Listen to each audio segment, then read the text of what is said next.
L'insécurité croissante dans l'arrondissement de Douala 2e est devenue une source de préoccupation majeure, marquée par des agressions et des vols à l'arraché qui rythment désormais le quotidien des habitants plongés dans la peur.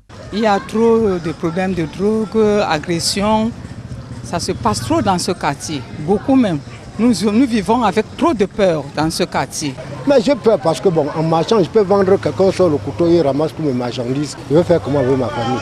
Il y a quelques jours, deux jeunes de ce même arrondissement dans un Paris macabre ont décidé de s'affronter pour savoir qui serait capable d'ôter la vie en premier à l'autre à l'aide d'un poignard en échange d'un gage de 5 000 francs CFA. Par exemple, ici au marché de pommes, les gars ont parié pour un simple 5 000 francs. Ils sont poignardés, un est même mort sur place, l'autre nous ne savons même pas dans quel état il est. Alors ça a fait bouger l'arrondissement. Ce climat de violence extrême a conduit le sous-préfet à prendre une décision pour tenter de juguler ce phénomène. Ainsi, il interdit la fabrication, la commercialisation et le port des poignards dans l'ensemble de son unité de commandement, à l'exception des bouchers, pour qui cet outil reste un instrument de travail. Cette mesure suscite des réactions partagées au sein de la population. Par exemple, comme moi, je suis vendeur de chaussures.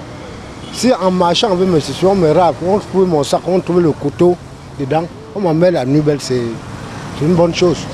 Sinon, la mesure est bonne. Il a interdit, mais parfois, quand ces gars-là sortent avec le couteau, on n'arrive pas à les arrêter. Parce que quand tu vois quelqu'un avec le couteau face à toi, tu ne peux pas l'affronter.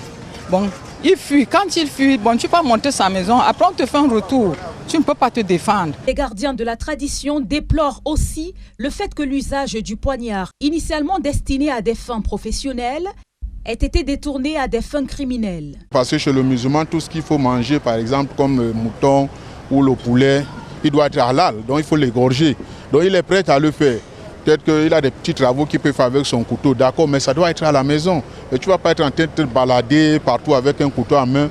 Des chefs de quartier ont été chargés de renforcer la sensibilisation auprès des populations concernant cette nouvelle mesure du sous-préfet de Douala 2e.